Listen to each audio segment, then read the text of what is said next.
ibyo ni byo umuntu arokoka ariye kangahe? Kabiri ku munsi. Namwe watwumva muri mu mahanga mbese murya kabiri. Iyi niyo nyungu.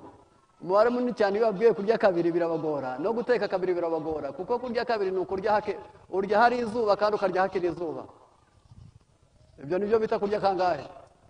Kabiri ku munsi, kuko umunsi ugizwe uyobowe n'izuba gusa. Iyo ritaraza umunsi utaraza, iyo rigiye umunsi ubugiye. Noneho tugomba kurya kangahe? Kabiri ku munsi, tukabikuramo amahirwe yo kwibuka, y'ubuhanga, y'imbaraga, y'ingeso nziza. Yarangiza umuntu agashobora kwihangana, ugashobora kwaguseka, ukagira icyerekezo mu buzima. Ibikuvumbura ntuvumbuke, ibikurakaza nturakare.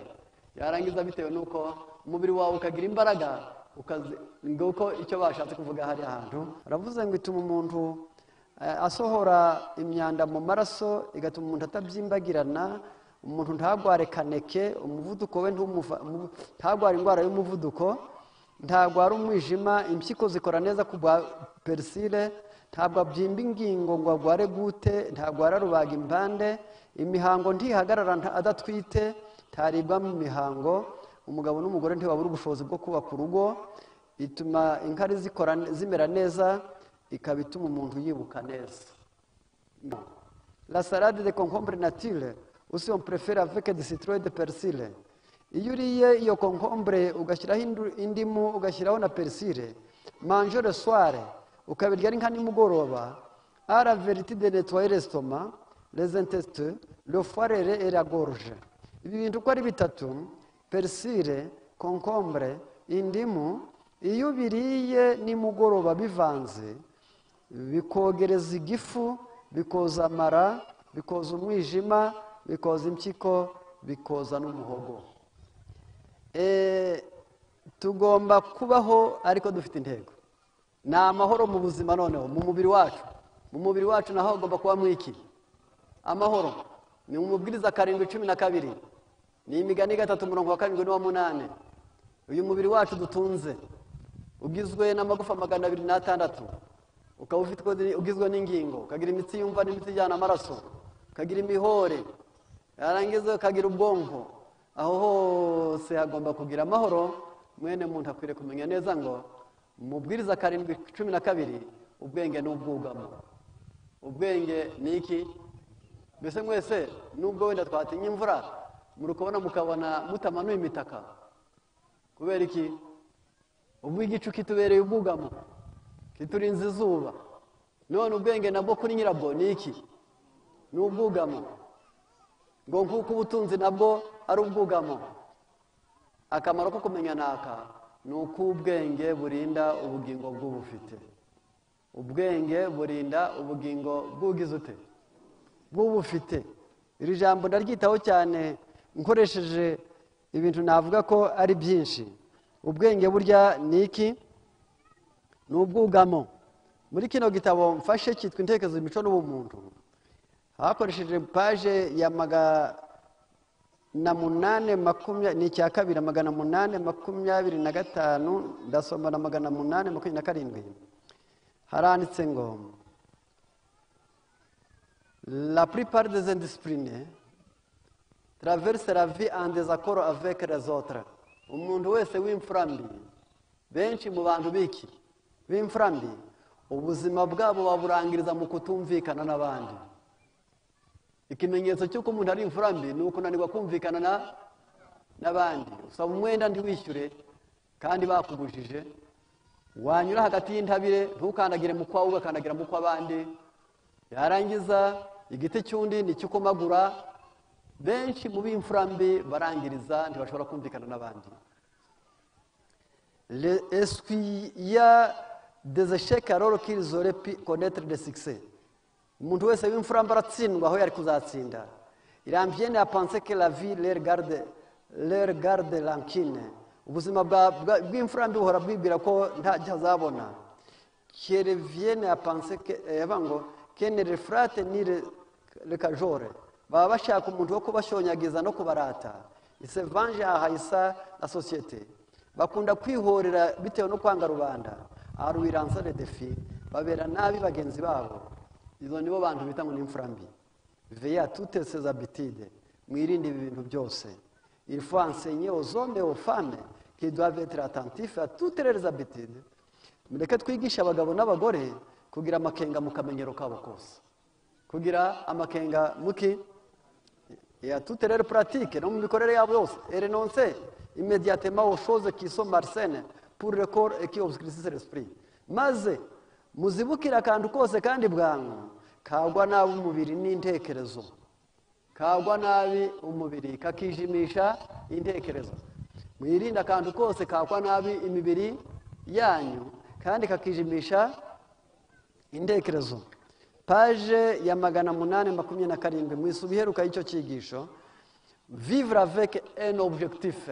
Mubeho mufite icyerekezo, mubeho mufite iki icyerekezo. Nous devrions vivre en vie de monde futile. Mureke tubeho nk'abantu bafite icyerekezo cy'isi y'ahazaza.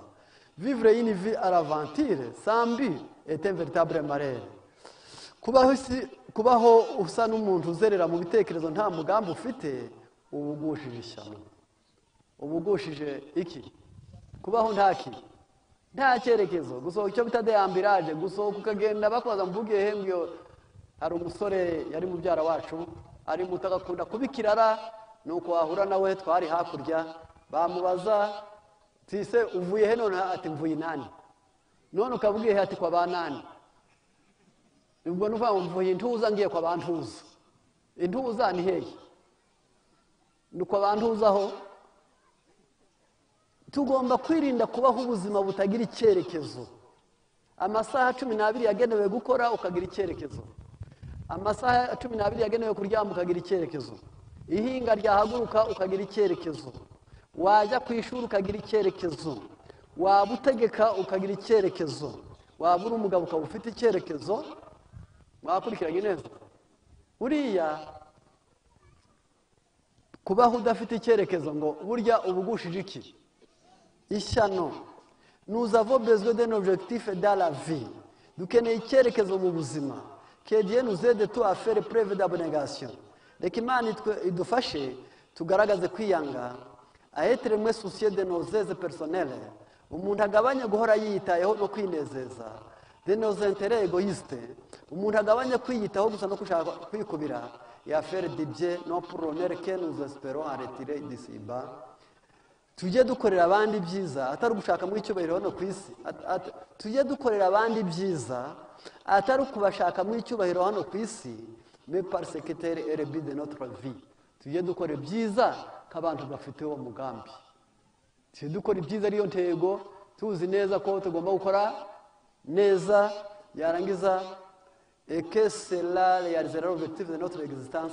Ibyo nibyo bizatuma umugambi wacu wo kubaho ugerwaho. Que notre prière se lève vers Dieu.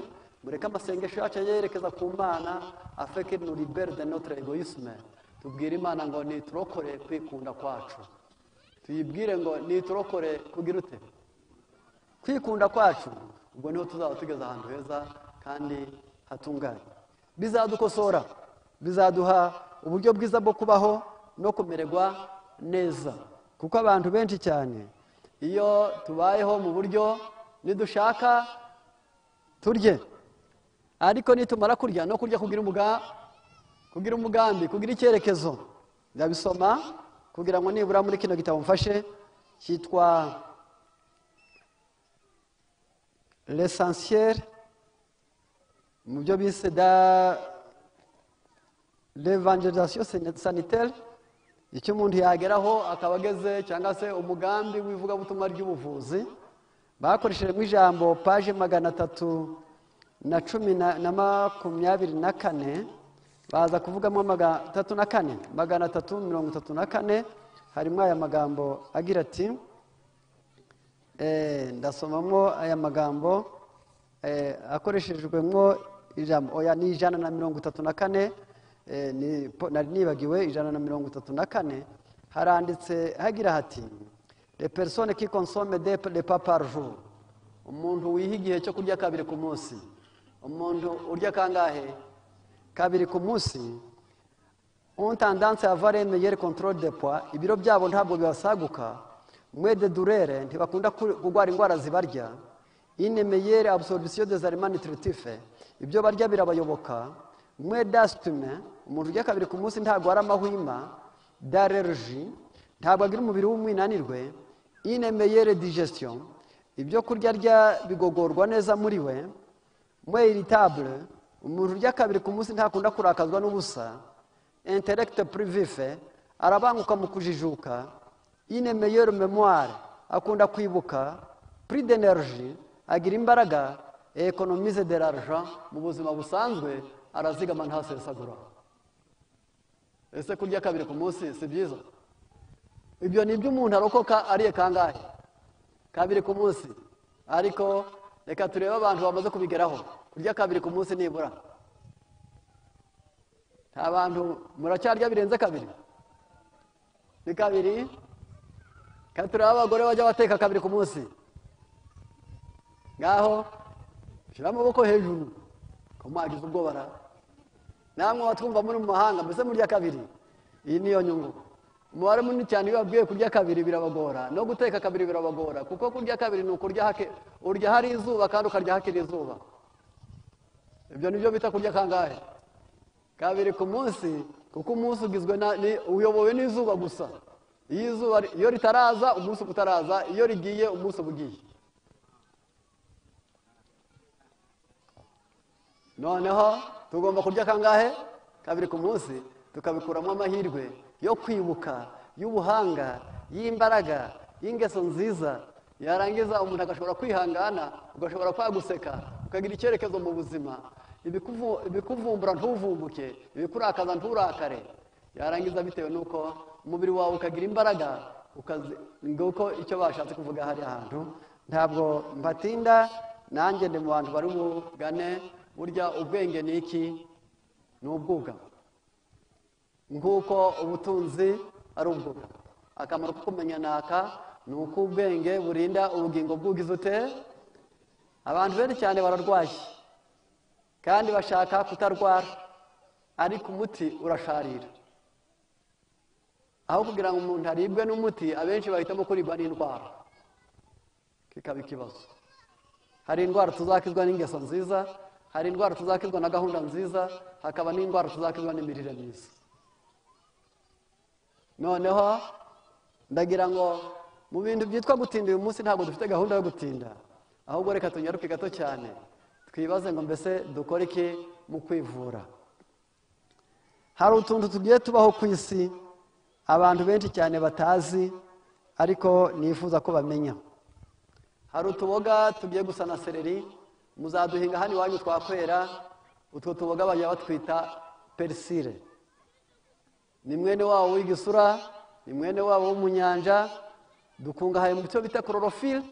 Yarangiza ubwo ndavuga ngo n'abari hanze batwumve, kuko ni utuboga tworoheje, tudahenze, tutafata umwanya munini, duhinze ntidufata hanini, ariko dufite akamaro gakurikira.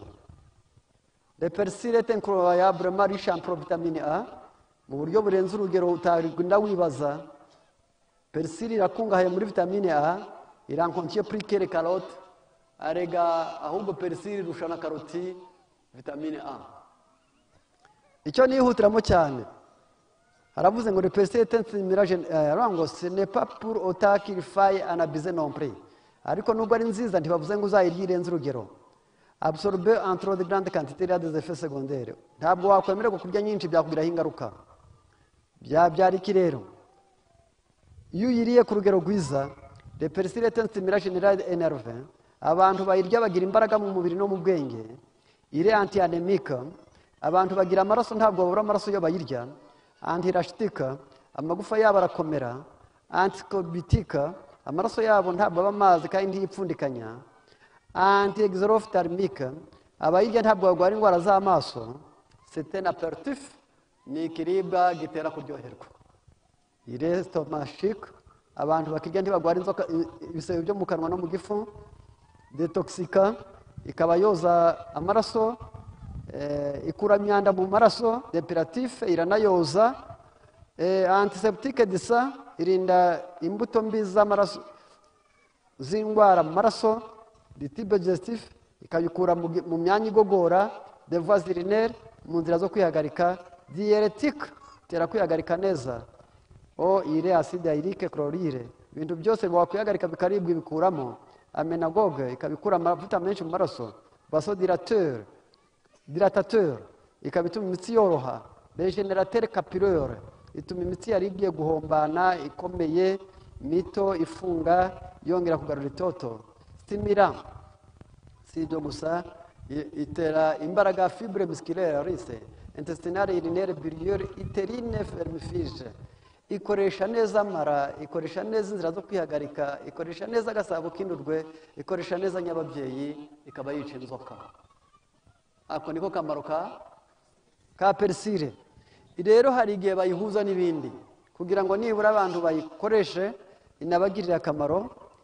Muri kino gitabo cyo kindi kiranasomaga cyitwa Manger Guérisser, iki cyo ngiye gusoma cyitwa Santé par la plante, bakoreshejemo ijambo navuga ko rikomeye ryiza umuntu wese yazirikana kandi yahana agaciro kandi bigashoboka, kuko turiho mu gihe cyo kumenya no gusobanukirwa. Iyi persile bavuze ngo le persile contient de la vitamine C en abondance, irakungahaye muri vitamine C, il nettoie l'estomac, stimule la production du sucre gastrique, yoza igifu neza kandi gatuma igogo indurwe ziboneka zihagije mu gifu. Hepfo arakomera ati éragit comme sidorifique, soulage l'hydropsie, la jaunisse, l'hypertension artérielle, les affections hépatiques et rénales, la goutte, le rhumatisme, les règles tardives, la menstruation douloureuse, l'impuissance, l'urine trouble, elle améliore aussi la mémoire. Rero ikora byinshi. Aravuze ngo ituma umuntu asohora imyanda mu maraso, igatuma umuntu atabyimbagirana, umuntu ntagware kaneke, umuvuduko we ntagware indwara y'umuvuduko, ntagwara umwijima, impyiko zikora neza ku bwa persile, ntabwo abyimba ingingo ngo agware gute, ntagwara rubaga impande, imihango ntihagarara adatwite, ntaribwa mu mihango, umugabo n'umugore ntibabura ubushobozi bwo kubaka urugo, ituma inkari zimera neza, ikaba ituma umuntu yibuka neza. Ngako kamaro ka persile. Noneho hakaba akandi gihuzwa nako bita concombre, kameye kumera nk'uduhaza. Mu Rwanda turahari twinshi kandi u Rwanda rwinshi cyane, abantu benshi bagara mu masoko. Le concombre est un diurétique efficace. Concombre itera kwihagarika neza, permet d'éliminer les toxiques. Iyo mu maraso harimo myanda iyikuramo. La salade de concombre nature aussi on préfère avec du citron et de persile. Iyo uriye iyo concombre ugashyiraho indimu ugashyiraho na persile, manger le soir ukabirya ari nka nimugoroba, a la vérité de nettoyer l'estomac, les intestins, le foie et la gorge. Ibi bintu uko ari bitatu, persile, concombre, indimu, iyo biriye nimugoroba bivanze, bikogereza igifu, bikoza amara, bikoza umwijima, bikoza impyiko, bikoza n'umuhogo. Ngaka kamaro kiki ka concombre iramutse ihuye na persile igahura n'indimu. Ndagerageza kuvuga n'indimu bwayo kuko wenda nibwira ko abenshi bayibona. Indimu nk'ikiribwa cyiza abantu benshi cyane wenda badakunda, ariko cyiza. Indimu ni kimwe mu bintu bikomeye. Page 269 muri iki gitabo haranditse hagira hati il combat le gaz, fortifie l'estomac, soulage les maux de tête, le vertige, l'étourdissement et les nausées. Indimu ikura imyuka myinshi mu nda, igatuma igifu cy'umuntu kigira imbaraga, irinda abantu indwara z'umutwe, ikiza ikizungera, abatubwenge ibasubiza ku gihe, ibarinda iseseme, irituma amaraso atipfundikanya, izibura impagarike y'umuntu, yoza amaraso ubwayo, ikavura impiswi, ikarinda abantu amacinyamyambi, ikababuza kurwara imitsi yumva, umutima ugatera neza, ikarinda umutima uhumbaguriza, irinda rubaga impande, igatuma imitsi ihorana itoto, ikingira kansere, ibuza abantu kurwara igituntu. Nibyo bintu nasoma igifaransa gike nsoma ikinyarwanda kirekire, bitewe n'uko ibyo byose mvuze birimo. Baravuze ngo purifier ça, combat la diarrhée, la dysenterie, les affections nerveuses, palpitations cardiaques, rhumatisme, artériosclérose, cancer, tuberculose et syphilis. Narangiza urumva ko gufata biriya bintu uko ari bitatu, yandimu ugafata concombre ugafata persil ukabihuza, ubonye umuti ukomeye cyane. Rero kuko ni ugushaka amahoro umuntu ayihaye. Ijambo ry'Imana rikwigisha uko urya n'ukunywa, rikagwisha ukubana n'abandi, rikakwigisha ukubana n'Imana. Iyo rikuyoboye kubana n'Imana ugira kwizera, kuyobana n'abandi ukagira ingeso nziza, kubana nawe ubwawe ukagira ubwenge. Ibi by'Imana idusaba mu gihe nk'iki ngiki. Ntabwo kuko nababwiye ntabwo ndibuje ntinda kuri buri kintu, ahubwo ndashaka ngo nibura ngana ku musozo nsome aya magambo mu gitabo cyitwa ubutumwa bwatoranijwe umuzingo wacyo wa kabiri. Haranditse hagira hati haranditse ibyo bita le salut par l'union avec le Christ. Agakiza kagera ku muntu iyo yiyunze na Kristo. Agakiza kagira gate? Njya ntangara abantu bashaka kubana na Yesu mu bigaragara ariko mu by'umwuka bakanga. Sibyo? Isi nibizuye ni ibyande. Nibyo Uwiteka isi nabagize bati. Wowe uri uw'Imana nibyo ufite n'ibyiki. Iyo ikubwiye kuyisenga ntabwo bikugoye, ahubwo bigira ngo ayo mahirwe yaguhaye akuyoboke. Mwakurikiranye neza. Murabona abagabo benshi cyane twakubise mu dukoti. Haryo wakuraho intugu twaberwa. Twakubise mu dukweto. Wakuraho ibirenge byacamo. Abadamu ndi kubona bambaye utubruze. Wagira ngo mwe kugira amabere mwaberwa. Buriya njya ntangara umuntu afite igishoro Imana yamuhaye kandi agasuzugura Imana. Aho ishema rye n'icyubahiro cye abikesha iki? Abikesha Imana. Nta mpamvu yo kujya bakubwira Imana ngo yiterere hejuru, kuko no kwiterera hejuru ivuze ngo mpa igishoro cyanjye wayoberwa iyo ujya. Uvuze ati mpaye amaso n'ayo maguru umpe n'umurima w'ubutaka ndabujyanye, asigaye ngiye kubusubiza iyo nene narabukuye, asigara usigare wibera aho ngaho wibera igihanganga, cyakora ndagusigira umubiri. Byashoboka. Iyi myambaro twambaye iva mu by'Imana yaremye. Ibyo turya tubikora mu by'Imana yaremye. Gutekereza nuko Imana yashyizeho ubwonko, kugenda nuko yutse amaguru, gukora nuko yashyizeho amaboko, guseka nuko yashyizeho umunwa, kumva nuko yashyizeho amatwi. Ntibakakubwira kubaha Imana ngo usange basa n'abakugoye. Kuguhendahenda ngo uyikunde, ndagira ngo umwana ajya amara mu nda iminsi 280 akaba ari amezi 9, yarangiza muri ako kanya amaze gutandukana na nyina, ibyara amaraso byamutungaga mu nda bigahinduka amashereka, se na nyina batakoze komande. Imana niyo kubaho, niyo gukundwa, niyo kwitabwaho. None se uburazi ngo reka wenda ne kuvuga byinshi, isi nibizuye n'ibyande nibyo Uwiteka isi nabagize bate. None kugira ngo tuzabona agakiza, ibyo umubiri twarabibonye, dusigaye ibyo kuzabona ubugingo buhoraho. Ubwo rero udahendahenderwa kurya no kuryama, ntuhendahenderwa guhinga no gukora, wijye uhendahenderwa gusenga Imana, jya wiyunga nayo, niyo mahirwe yawe. Impamvu sommes-nous insensibles sur nous les peuples particuliers? Ese turiyumvisha, turi abantu batiyumvisha kandi turi ubwoko bwatoranijwe, la nation sainte, ishyanga ryera. D'amour inexprimable que Dieu a marqué envers nous. Ntabwo tuyatumenya neza urukundo rutagira akagero Imana yatugaragarije. Ntabwo duha agaciro urukundo Imana yagize ite yatugaragarije. Dore ibyo dusabwa gukora ni ibingibi ngo tube tubaye ab'Imana. Aravuze ngo ce qu'il faut c'est une union vivante avec Jésus-Christ. Dore icyo usabwa ni ukwiyunga, ni ubumwe buzima hamwe na Yesu Kristo. C'est d'avoir un cœur renouvelé. Icya kabiri usabwa ni umutima wavuguruwe. Gatatu, d'accomplir les œuvres de Christ dans la foi. Icya gatatu usabwa ni ukora imirimo ya Yesu ufite kwizera. Kane, labere, gukorana umuhati. Gatanu, l'amour. Ikindi ukeneye cya gatanu ni urukundo. Gatandatu, patience, ni ukwihangana. Karindwi, dusere, ni ukugwa neza. Umunane, ni esperance, aribyo byiringiro. Kugira ngo ubufitanye ubumwe na Kristo, ugomba kubanza wiyunga nawe, ugahinduka mu mutima, ugakora imirimo yo mu kwizera, ukaba umunyamuhati, ugakunda abantu, ukihangana mu buzima, ukaba umugwaneza kandi ukagira ibyiringiro. Toutes Amen avec le Christ deviendra un missionnaire vivant pour tout son entourage. Umuntu uzaba yamaze kumwe na Yesu azahinduka umubwiriza muzima amuzengurutse. Azahinduka umubwiriza muzima ahagize hati ahamuzengurutse. Chacun doit se demander avec anxiété.